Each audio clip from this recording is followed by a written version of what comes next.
본문이 두 군데입니다. 민수기 12장 1절로 3절입니다. 모세가 구스 여자를 취하였더니 그 구스 여자를 취하였으므로 미리암과 아론이 모세를 비방하니라.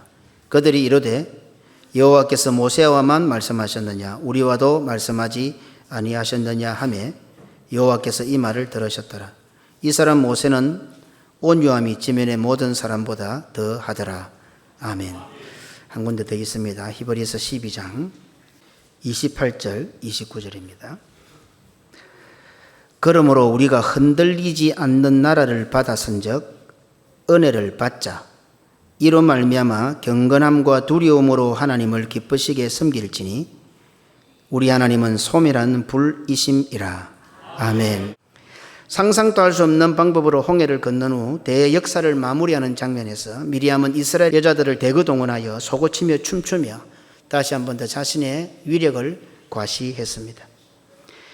홍해를 건넌 사건은 우리가 상상도 할 수 없는 방법이었습니다. 홍해가 갈라진 성경의 기록들을 이 자리에 앉아있는 우리 중에서 믿지 않는 분도 있을 것입니다. 우리 가운데 있겠지요? 바다가 어떻게 갈라져? 그런 것처럼 보이는 거지. 막 이렇게 홍해가 갈라진 사건, 바다가 갈라진 사건 믿지 않는 분도 있을 것입니다. 제가 오래전에 한 20년이 넘은 것 같아요. 20년만 됐습니까? 더 된 것 같습니다. 요나가 어떻게 3일 동안 뱃속에 들어가서 살아서 나올 수 있어? 거짓말이죠. 신학생들이 하는 소리예요. 기도회로 모여서 그래가 한다는 소리가, 우리가 볼 때 거짓말이라도 교회 가서 설교할 때는 거짓말을 하면 안 되겠지요. 벌써 한국교회 자경화가 어제 오늘 일이 아니고 20, 30년 전부터 시작된 겁니다. 그런데 더 기가 찬 건 좀 그래 놓고 함께 기도하는데 기도를 너무 뜨겁게 하는 거예요. 성도들이 아니고 신학생, 아마 그분들은 다 목사가 되어 있겠죠. 그죠? 참 신기하지 않습니까? 성경을 안 믿는데 어떻게 그렇게 기도를 뜨겁게 할까요? 성경을 안 믿는데 어떻게 그렇게 말씀을 잘 전할까요? 바울과 아사랴의 선지자들 같지 않습니까? 자기 몸에 칼을 대고 피를 내고 얼마나 목숨을 걸고 기도하고 있습니까? 어떻습니까? 홍해가 갈라진 건 믿어집니까? 엘리야가 회리바람을 타고 하늘로 성찬한 것이 믿어집니까? 요나가 뱃속에 들어갔다 3일 만에 살아나온 것이 믿어집니까? 제가 한번 다른 접근을 해보겠습니다. 홍해를 건넌 사건은 우리가 상상도 할 수 없는 방법이어야만 합니다. 홍해 도화 사건을 우리는 세례 사건으로 봅니다. 고린도전서 10장 1절로 2절입니다. 형제들아, 나는 너희가 알지 못하기를 원하지 아니하노니 우리 조상들이 다 구름 아래에 있고 바다 가운데로 지나감. 모세에게 속하여 다 구름과 바다에서 세례를 받고. 홍해를 건넌 사건은 세례로 봅니다. 세례는 구원 얻은 징표가 되는 거죠. 세례는 출애굽을 확정짓는 것으로 우리의 구원을 확정하는 사건입니다. 그러기에 출애굽의 방법은 우리의 상식에, 우리의 이해에 맞아서는 안 됩니다. 안 믿어집니까? 그래야 됩니다. 우리의 구원은 믿어지는, 우리가 이해되는 거 아닙니다. 이해되어서 믿는 것 아닙니다. 우리의 상식에 맞아서 주어지는 것이 구원이 아닙니다. 우리의 구원은 전적인 삼위 하나님의 역사이기에 하나님의 방법이어야만 합니다. 내가 받은 구원이지만 그 방법은 하나님의 방법이에요. 오늘 우리가 목사와 장로와 집사와 권사와 성도들로 세움을 받았지만, 우리가 받았지만 그건 하나님께서 세우신 거예요. 하나님의 방법이에요. 우리의 구원은 우리에게 가능성이 0.0001%도 없기 때문입니다. 하나님께서는 왜 예배의 자리에 앉아 있으면서도 믿지 못할 방법을 사용하셨을까요? 성경에 우리의 힘, 우리의 방법으로 믿을 수 있는 것이 하나라도 있다고 보십니까? 홍해가 갈라진 것만 못 믿습니까? 요나가 3일 동안 뱃속에 있었다가 살아나온 것만 못 믿습니까? 예수님께서 물 위로 걸으셨다는 것만 못 믿습니까? 천만에요. 그거 못 믿으면 성경 전부를 못 믿는 거예요. 잘 생각해 보시기 바랍니다. 그것이 안 믿어지는데 예수님의 부활이 믿어집니까? 그것이 안 믿어지는데 우리의 부활이 믿어집니까? 그것이 안 믿어지는데 우리의 휴거가 믿어집니까? 그것이 안 믿어지는데 어떻게 천국이 믿어집니까? 그것이 안 믿어지는데 어떻게 주님이 재림하실 것이 믿어지고 눈에 안 보이는 삼위 하나님의 역사를 믿을 수 있습니까? 아닙니다. 핑계입니다. 그것만 안 믿는다고요. 천만에요. 모든 것이 하나님의 은혜요 모든 것이 믿음에서 출발했다는 말은 우리의 믿음조차도 우리의 힘과 능력과 노력으로 불가능하다는 뜻입니다. 하나님께서 이스라엘 백성들을 출애굽시키실 때에 바다를 갈라 그 속을 마른 땅 밟으며 지나오게 하신 것은 우리의 구원이 나의 구원이 전적으로 하나님의 방법이요 전적으로 하나님의 은혜임을 깨닫게 합니다. 내가 구원 얻은 것이 바다가 갈라진 것보다 더 큰 기적이요 더 큰 은혜란 말입니다. 지금 아멘하고 있지요. 아멘하고 있는 그것이요 바다가 갈라진 것보다 더 큰 은혜라는 겁니다. 이래도 아멘 안 하는 사람은 하지 마세요. 그 큰 은혜를 받아도 은혜가 뭔지도 모르니까. 이렇게 볼 때에 우리가 받은 세례받음으로 참여할 수 있는 성찬이 얼마나 놀라운 일이며 상상도 할 수 없는 기적임을 잊어서는 안 됩니다. 고린도전서 10장 2절로 5절입니다. 모세에게 속하여 다 구름과 바다에서 세례를 받고 모두가 같은 신령한 음식을 먹으며 모두가 같은 신령한 음료를 뒤따르는 신령한 반석으로부터 마셨으니 그 반석은 곧 그리스도시라. 그러나 그들의 다수를 하나님이 기뻐하지 아니하셨으므로 그들이 광야에서 멸망을 받았느니라. 홍해가 갈라지는 것, 바다가 갈라지는 것이 가능합니까? 내가 세례받아 구원의 백성 되는 것이 그만큼 불가능하다는 뜻입니다. 홍해가 갈라져서 마른 땅처럼 걸어갈 수 있는 것이 가능합니까? 내가 세례를 받아 구원의 백성이 되고 성찬에 참여하고 주일을 지키고 예배를 드릴 수 있는 것이 그만큼 불가능한 일이라는 뜻입니다.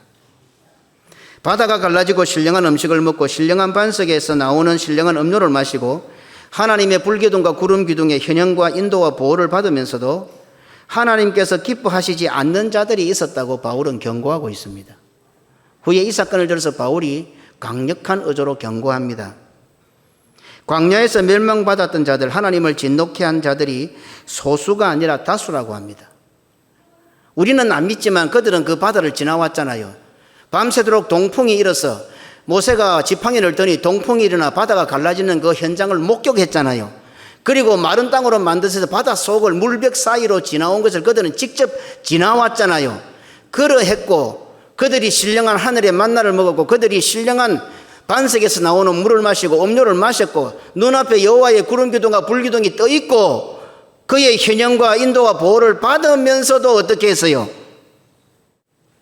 다수가 광야에서 멸망당했다라고 기록하기를 주저하지 않습니다. 바울의 이 경고를 결코 가볍게 받아들일 수 없는 현실이 되었습니다. 다수가 광야에서 멸망을 받아 약속의 땅으로 들어가지 못했습니다. 이제 이스라엘을 출애굽시키고 홍해를 건너 약속의 땅으로 인도하시는 일에 하나님께서 사용하시는 자는 미리암이 아니라 모세입니다. 미리암의 모습에서 서기관과 바리새인과 대제사장들의 모습을 발견하기에 결코 어렵지 않습니다.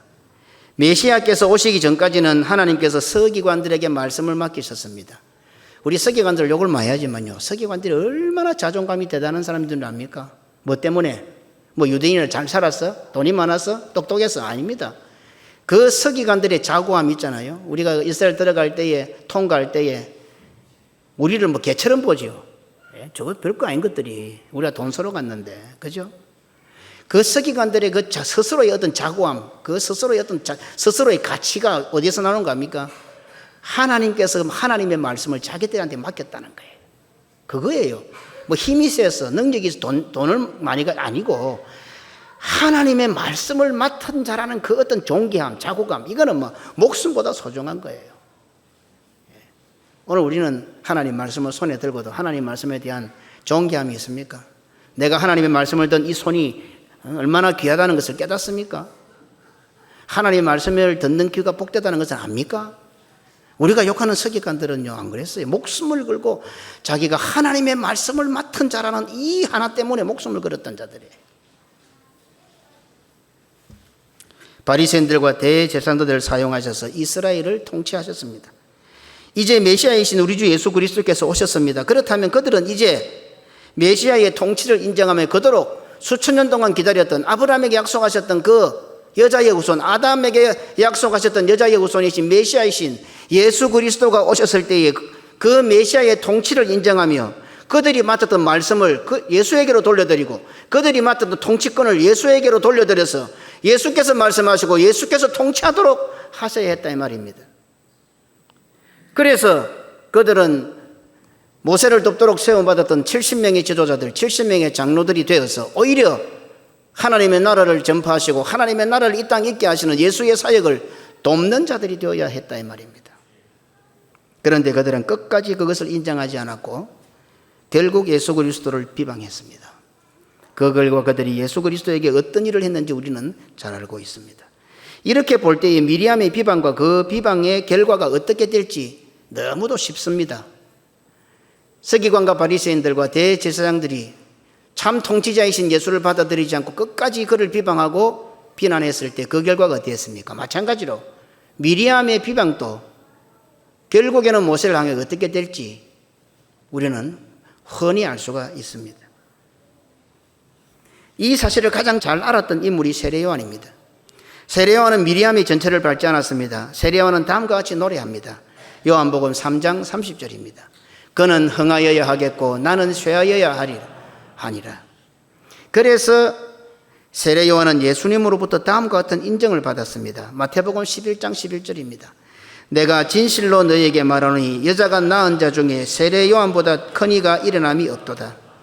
세례 요한의 반대길을 걸었던 미리암에 대해서는 하나님께서 다음과 같이 입장하십니다. 신명기 24장 9절입니다. 너희는 애굽에서 나오는 길에서 내 하나님 여호와께서 미리암에게 행하신 일을 기억할지니라.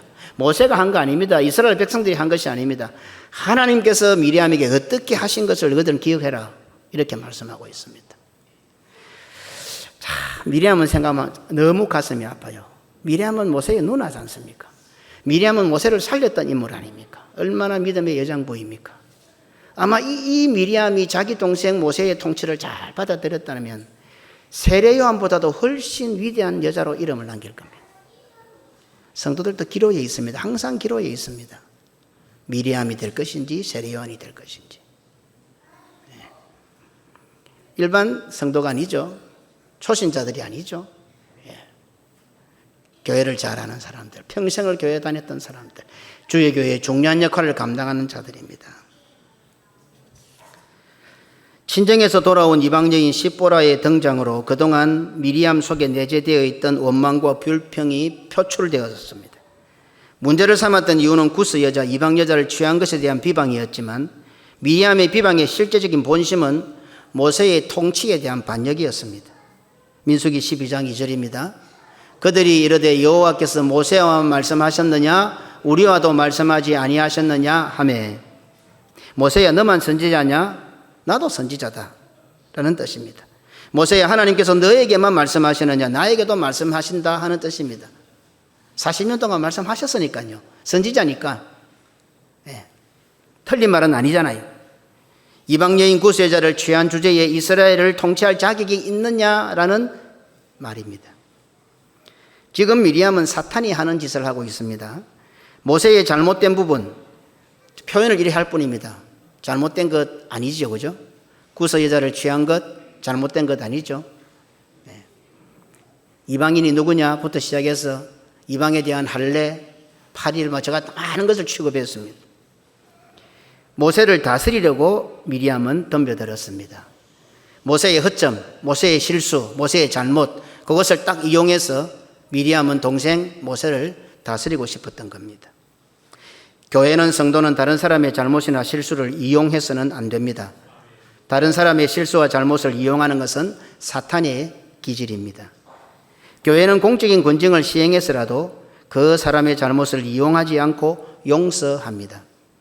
사탄이 이용하여 다스리려고 하는 죄를 용서해서 사탄으로 하여금 이용당하지 않고 사탄으로 하여금 다스림 받지 않도록 하는 유일한 곳이 교회입니다. 우리는 다 죄인이라고 하잖아요.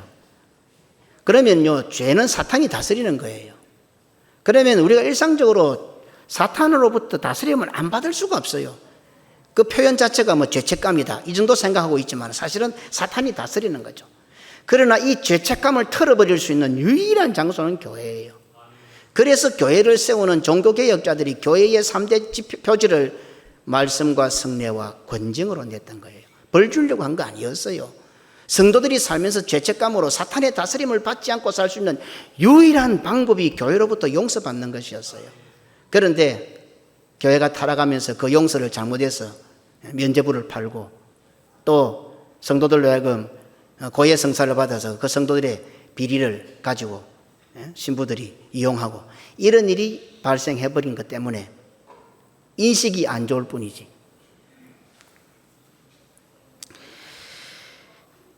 겉으로는 단순한 비방처럼 보입니다. 겉으로는 아주 정당하고 타당한 비방처럼 보입니다. 이방 여인을 취한 것에 대한 성경적인 지적처럼 보이지 않습니까? 모든 백성이 미리암의 주장이 매우 성경적이고 정당하다고 생각할 수 있습니다. 하지만 하나님께서 보실 때는 하나님께서 세우신 직분에 대한 비방이었습니다. 미리암이 입으로 들고 나온 것은 구서 여자였지만 하나님께서 미리암의 중심을 들여다보니까 구서 여자가 아니라 모세의 통치에 대한 비방이었습니다. 모세를 통하여 역사하시는 하나님의 통치 방법에 대한 비방이었습니다. 왜요? 모세를 세우신 분은 하나님이시니까. 그러니 모세를 비방한다는 것은 곧 하나님의 방법에 불만을 품었다는 겁니다. 대부분의 사람들은 겉으로 드러난 것만 봅니다. 속에 숨겨진 것을 볼 수 있는 통찰력이 부족합니다. 그래서 우리도 뭐랍니까? 눈에 보이는 것 다가 아니다라고 말들을 합니다. 빙산의 일각이다 이런 표현을 듭니다. 그런데도 우리들은 어때요? 눈에 보이는 것에 휘둘립니다. 백문이 불여일견이라 100번을 들어도 내 눈에 딱 보이면 끝이에요. 내가 그거 봤는데 요새는 전부 다 편집을 하잖아요. 얼굴도 바꾸잖아요. 이제 백문이 불여일견이 될지도 모르겠어요. 원체 가짜가 많이 보이니까 엄청 사람을 세워놓고 얼굴만 바꿔서 내놓으니까 그래도 일단은 휘둘립니다. 그렇죠? 일단은 여론에 휘둘립니다. 눈에 딱 나타나면 우리가 속습니다. 우리 사람은 보이는 것에 약한 것 같아요. 보는 것에 약한 것 같아요. 그래서 성도들이 교회 생활을 하면서도 종종 흔들리고 시험에 빠지는 경우가 있습니다. 그 사람의 이야기를 들어보면 분명히 맞는 것 같은데 그래서 동의를 하고 고개 끄덕거립니다. 들어보면 맞는 말이니까. 구스 여자를 취하면 되나? 이스라엘 지도자가 이방 여인을 취하면 되나? 맞는 말이니까. 그래 맞다. 아무리 그래도 그러면 안 되지. 동의를 하고 고개를 끄덕거립니다. 그랬는데 그 말에 동의하고 그 말에 고개를 끄덕거렸을 뿐인데 결과는 교회로부터 멀어져 있습니다. 결과는 하나님으로부터 멀어져 있습니다. 결과는 말씀으로부터 멀어져 있고 결과는 목회자로부터 멀어져 있습니다. 한번 자기를 보세요. 타당한 이야기를 들은 것 같은데 정당한 이야기를 들은 것 같은데 어떻게 해요? 교회와 가까워져 있습니까? 멀어져 있습니까? 말씀의 은혜를 받는 것 같습니까? 말씀이 귀에 안 들리는 것 같습니까? 목회자와 훨씬 더 친해진 것 같습니까? 목회자와 멀어진 것 같습니까? 사도 바울은 악한 동무들에게 속지 말라고 경고합니다. 고린도전서 15장 33절입니다. 속지 말라. 악한 동무들은 선한 행실을 더럽히나니. 나의 행실이 어떻게 달라진 것 같습니까? 짧은 인생이지만 자기를 한번 돌아보십시다. 나는 내 행실이 어떤 것 같아요? 내 말과 행동들이 어떤 것 같아요? 내 성품과 성격이 어떻게 달라지고 있는 것 같아요? 하도 고집이 있어서 죽을 때까지도 안 변합니까? 좀 성도들은 좀 의식 있게 행실이 좀 좋아지면 좋겠어요. 나이가 60이 넘어가고 70이 넘어가고 이제 살 날도 얼마 안 남았는데 좀 착하게 돼서 의식 있는 행동을 좀 했으면 좋겠어요. 어제 토요일 기도 시간에 제가 좀 이런 이야기를 많이 좀 한 적이 있습니다. 의식이 없는 것 같아요. 생각이 없는 것 같아요. 일주일날 교회 한 번 오면서도 그 목사가 보기 싫어서 도망 다니는 거 무슨 재미로 살아요? 아무도 모르는 옆에 지나가는 옆집 아저씨가 와도 엘리베이터 타면 안녕하세요. 건강하십시오. 반갑습니다. 안녕히 들어가세요. 아니 성도들끼리 모여가고 그래 보기 싫어가 어떻게 무슨 재미로 교회를 다녀요? 의식이 없는 거죠. 의식이. 실실 피해 다니고 봐도 본척만 척하고. 아니 밖에 나가도 그래 안 하는데 어떻게 성도들이 교회 안에서 그래 예의가 없어요? 안 그래요? 좀 고쳐야 돼요. 그냥 막 사랑이다 다 흥흥하니까 다 되는 것 같은데 너무 상놈처럼 사는 게 너무 많아요. 진짜 상놈들 같아요. 그러니까 요거도 먹는 거예요. 나의 행실이 어떻게 달라진 것 같습니까? 좋던 행실이 선한 행실이 더럽게 변한 것 같습니까? 나도 그렇지만 곁에 있는 악한 동무, 나쁜 동무, 더러운 동무가 있기 때문입니다. 어쩌면 내가 그 사람에게 악한 동무가 됐을 수도 있겠죠. 나의 행실이 더러웠는데 선하게 변한 것 같습니까? 내 곁에 선한 동무, 좋은 동무, 깨끗한 동무가 있습니다. 야고보도 경고합니다. 야고보서 1장 14절로 16절입니다. 오직 각 사람이 시험을 받는 것은 자기 욕심에 끌려 미혹됨이니 욕심이 잉태한 적 죄를 낳고 죄가 장성한 적 사망을 낳느니라. 내 사랑하는 형제들아 속지 말라. 속아서 억울하십니까? 정말 깜빡 속았습니까? 혹 죽을 때까지 속은 줄도 모르고 죽는 경우도 있는 것 같습니다. 그래서 자신에게는 아무 책임이 없을 뿐 아니라 나도 속았으니 피해자라고 생각하는 것 같습니다. 오늘 야고보는 경고합니다. 아니다. 성경의 지적은 다릅니다. 속은 사람 니도 애초에 그런 생각이 있었다. 그럽니다. 있었다. 그런 생각이 있었으니까 미끼가 들어오니까 덥석 물은 거예요. 자기 욕심에 끌려 미혹당했다고 야고보는 경고합니다. 디모데는 훨씬 더 강력하게 경고합니다. 디모데전서 4장 1절로 2절입니다. 그러나 성령이 밝히 말씀하시기를 후일에 어떤 사람들이 믿음에서 떠나 미혹하는 영과 귀신의 가르침을 따르리라 하셨으니 자기의 양심이 화인을 맞아서 외식함으로 거짓말하는 자들이라. 양심이 화인을 맞아서 외식함으로 거짓말하는 자들이라고 합니다. 앞에서 이야기하고 딱 돌아서서 거짓말하면서 내가 거짓말 안 했다 이랍니다. 참 이 생각하기가 어려운 거예요. 예수 안 믿는 사람들 말고 목사들이, 장로들이, 목사들이 제일 거짓말 많이 하는 것 같아. 사도 요한은 하나님께 속한 자는 강단에서 선포되는 설교를 듣는 자로서 진리의 영을 따르는 자라고 합니다. 사도 요한은 하나님께 속하지 아니하는 자는 강단에서 선포되는 설교를 듣지 않는 자로서 미혹의 영을 따르는 자라고 합니다. 잘 보십시오. 오늘 설교가 귀에 들립니까? 설교가 귀에 들리고 아멘이 되는 자는 진리의 영 성령을 따르는 자입니다. 내가 설교 은혜를 안 받는 것 같습니까? 설교 안 듣는 것 같습니까? 아닙니다. 미혹의 영을 따르는 자입니다. 말씀을 받고 아멘하고 말씀에 따라 순종해야 되겠다는 거룩한 열정이 생기는 사람은 성령의 감화 감동하심을 받는 사람이요.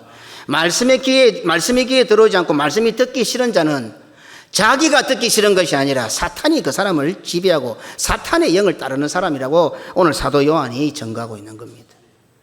요한일서 4장 4절로 6절입니다. 자녀들아 너희는 하나님께 속하였고 또 그들을 이기었나니 이는 너희 안에 계시니가 세상에 있는 자보다 크심이라. 그들은 세상에 속한 고로 세상에 속한 말을 하며 세상이 그들의 말을 듣느니라. 우리는 하나님께 속하였으니 하나님을 아는 자는 우리의 말을 듣고 하나님께 속하지 아니한 자는 우리의 말을 듣지 아니하나니.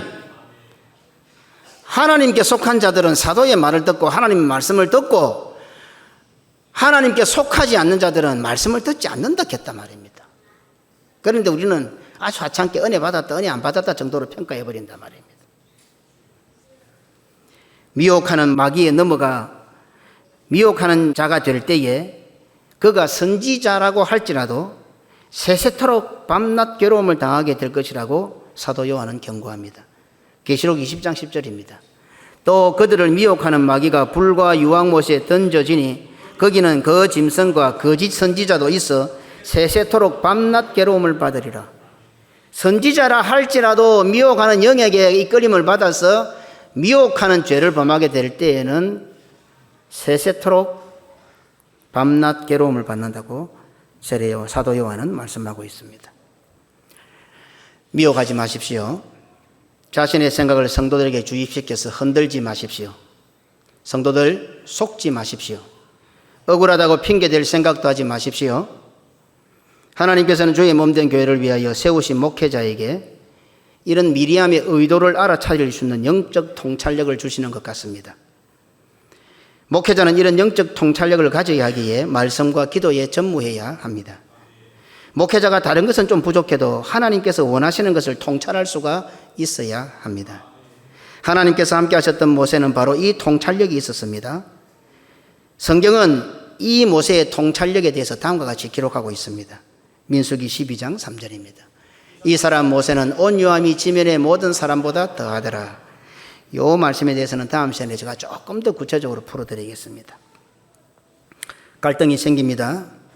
그냥 받아주면 간단할 것 같습니다. 받아주고 용납해주면 더 대범해 보이고 훌륭한 인격의 소유자일 것 같습니다. 하지만 목회자는 달라야 합니다. 성도들이 보는 선에서 멈추면 안 됩니다. 하나님께서는 어떠하실지를 먼저 통찰할 수 있어야 합니다. 오늘 성도들이 어떻게 생각할까? 성도들이 기분을 좋아할까? 나빠할까? 그것도 목회자는 보아야 합니다. 그러나 그것보다 더 우선되는 것은 하나님께서 어떻게 보실까를 먼저 통찰할 수 있어야 합니다. 오늘날 목회자들에게 이 기능이 마비가 된 것 같습니다. 목사에게 1차적인 책임이 있습니다. 그러나 성도들에게 책임이 있습니다. 왜? 여러분들이 눈치 보게 만들었잖아요. 일만 생기면 눈치 보게 만들잖아요, 목사한테. 그러니까 여러분들 눈치를 보는 거예요. 하나님 눈치를 안 보고.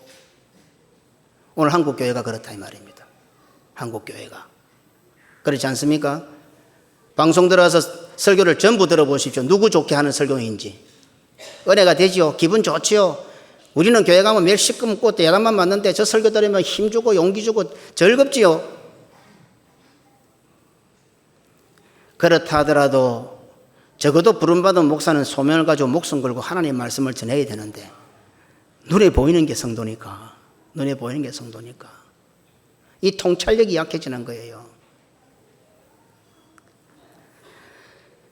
그래서 오늘 목회자들에게 이 기능이 마비가 되어버렸습니다. 그래서 영권이라는 것이 사라진 겁니다. 영권이라는 것이. 그냥 목사 사람으로 보는 거예요. 영적인 권위가 없는 거예요. 장로님들도 기도하셔서 영적인 권위가 있어야 되는데 영적인 권위가 없는 거예요. 근데 똑똑한 밖에 안 보이는 거예요. 그죠?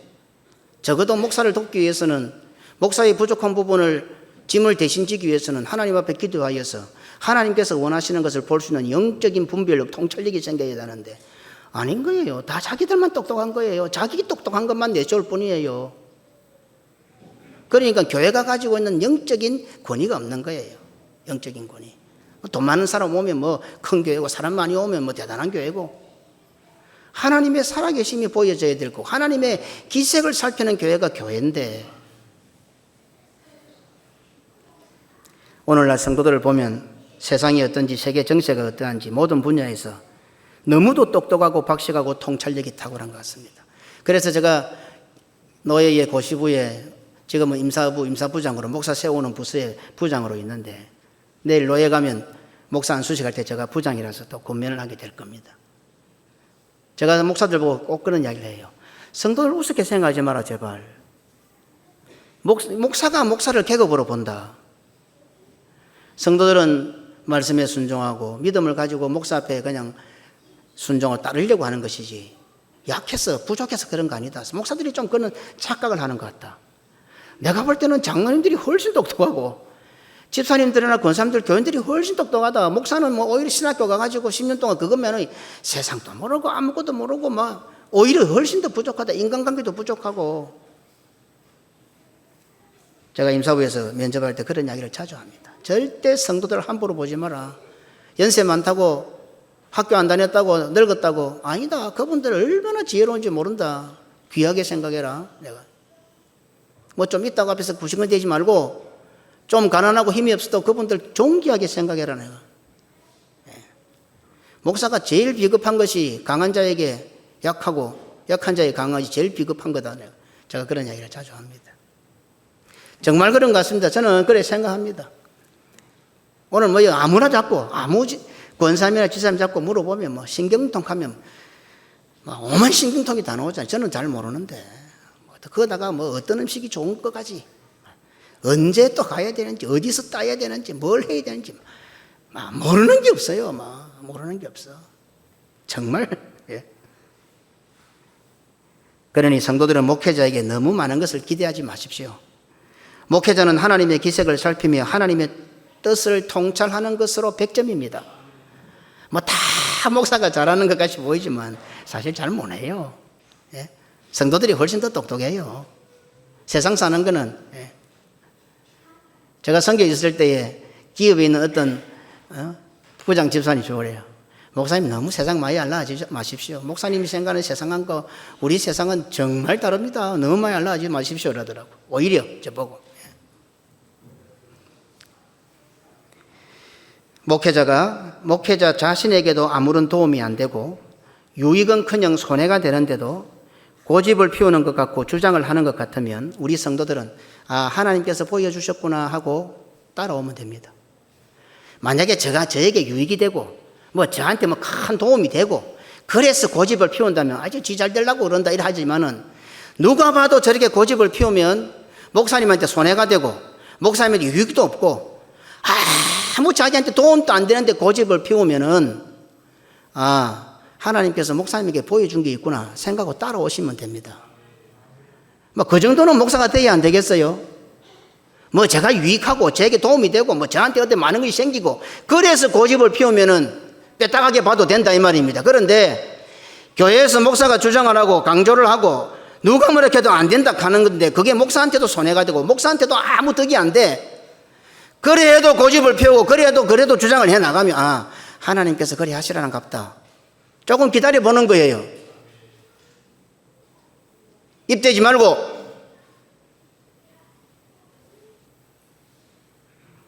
아무리 부족해도 목사인데 전 인생을 하나님께 드렸는데 성도들보다야 교회를 더 사랑하지 않겠습니까? 성도들이 길게 원망하고 길게 비방하면 목회자는 입을 다뭅니다. 아니, 하나님께서 목회자의 입을 막아버립니다. 입을 다물게 하십니다. 혹 교회 일이 자기 생각에 안 맞다고 고집부리는 성도가 있습니까? 우갈 수도 있습니다. 마음이 아플 수도 있습니다. 하지만 길게 가면 안 됩니다. 빨리 멈추고 원망했던 것 회개해야 합니다. 히브리서 12장 28절입니다. 그러므로 우리가 흔들리지 않는 나라를 받았은즉 은혜를 받자. 참 재미있는 구절입니다. 우리가 흔들리지 않는 나라를 받았은즉 은혜를 받자. 이렇게 성경은 기록하고 있습니다. 오늘 성도들이 속한 하나님의 나라는 히브리서 기자는 흔들리지 않는 나라라고 합니다. 이전 개역 한글 성경은 진동치 못할 나라, 흔들리는 것이 아니고 미동도 없는 나라라고 이렇게 표현하고 있습니다. 이상하지 않습니까? 오늘 이 하나님의 나라는 교회고 하나님 나라는 성도들인데 안 흔들립니까? 진동 안 하십니까? 바람만 살짝 불어도 알아서 진동하는 분들 아닙니까? 그런데 오늘 히브리서 기자는 뭐랍니까? 하나님의 나라는 흔들리지 않는 나라라. 하나님의 나라는 진동도 안 하는 나라라 그래요. 지진이 일어나도 진동도 안 한다는 거예요. 하나님의 나라는. 우리 보고 이상하지요? 오늘날의 교회와 오늘날의 성도들과는 아무 상관없는 말씀 같습니다. 저절로 흔들리는 교회고 저절로 흔들리는 성도들이고 조금 하면 진동하는 교회와 성도들인데 우리하고는 별 상관없는 말씀 같아 보입니다. 이런 말씀 속에도 결국은 무엇을 말씀하고 있습니까? 하나님의 나라는 우리의 방법이 아니라 하나님의 방법이라는 사실을 잊지 말라 하는 겁니다. 우리가 왜 안 흔들립니까? 우리가 미동 안 합니까? 우리가 진동 안 합니까? 그런데 하나님의 나라인 교회와 하나님의 나라인 성도들은 하나님의 방법으로 통치된다는 것을 말씀하는 대목입니다. 다시 말해서 오늘 히브리서 저자는 흔들리지 않고 진동하지 않는 이유는 하나님 때문이라고 강조하고 있습니다. 하나님의 나라잖아요. 고신교회지만 고신교회는 하나님의 나라잖아요. 우리 각자는 성도들이지만 나는 하나님의 나라잖아요. 내가 안 흔들리고 내가 진동하지 않는 것이 아니라 하나님 그분이 안 흔들리고 하나님 그분이 진동도 안 하시는 거예요.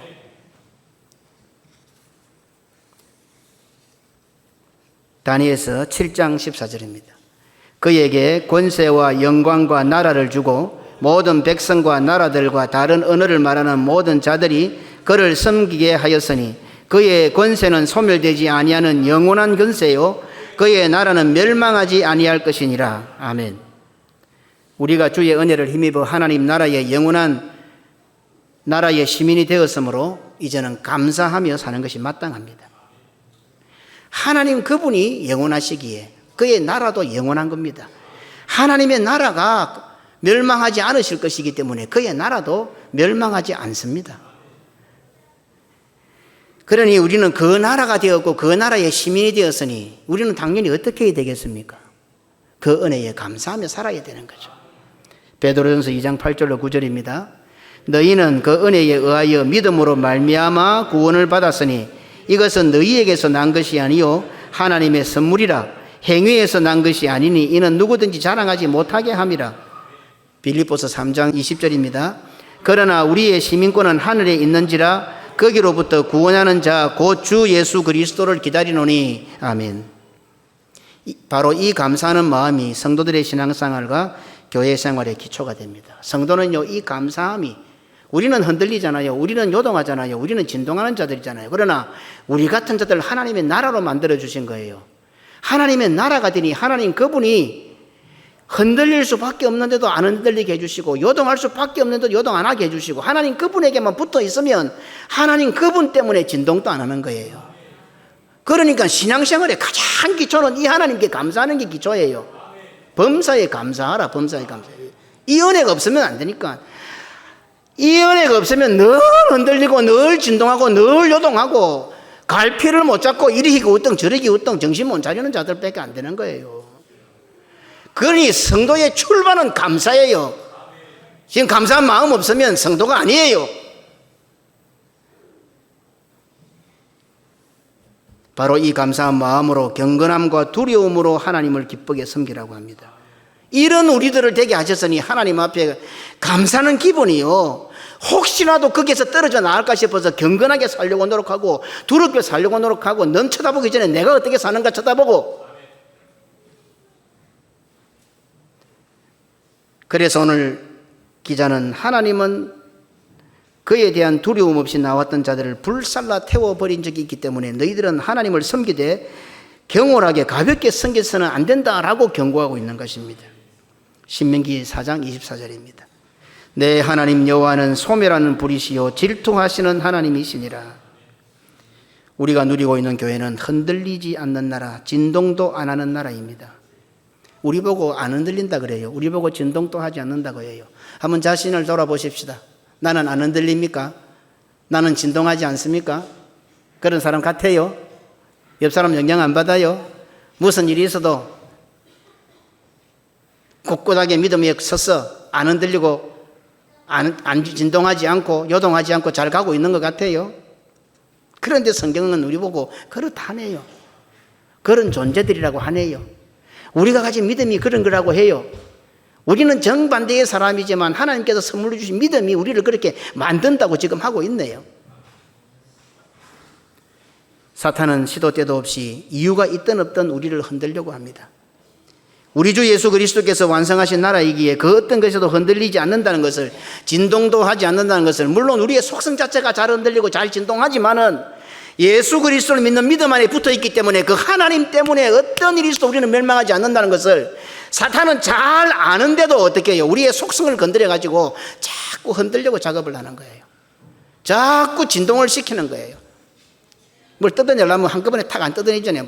단단하게 붙여도 자꾸 흔들고 진동을 자꾸 주면 자꾸 하다 보면 툭 떨어지잖아요.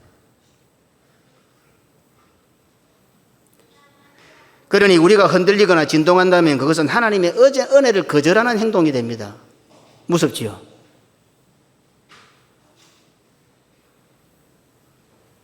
내가 흔들리고 내가 진동하는 거, 미리암의 말이 맞아요. 틀리지 않은 것 같아요. 40년 동안 자기들을 위해서 함께 살아온, 하나님의 음성을 듣고 가르쳐온 선지자잖아요. 그런데 흔들리게 되면, 듣게 되면 미동하게 된다 이 말이에요. 그러니까 결국 하나님의 은혜를 거절하는 결과가 되는 거죠. 오늘 신명기서는 그런 자들은 하나님의 불로 소멸될 것이라 했습니다. 히브리서 기자는 의외로 많은 자들이 다수가 약속의 땅에 들어가지 못하고 멸망받게 될 것이라고 말씀하고 있습니다. 참 걱정스럽고 두려운 말씀입니다. 바다를 갈라 구원해 주신 은혜를 불신과 의심으로 받는 성도가 없기를 바랍니다. 무슨 바다가 갈라져? 무슨 물이 갈라져? 말도 안 되는 소리.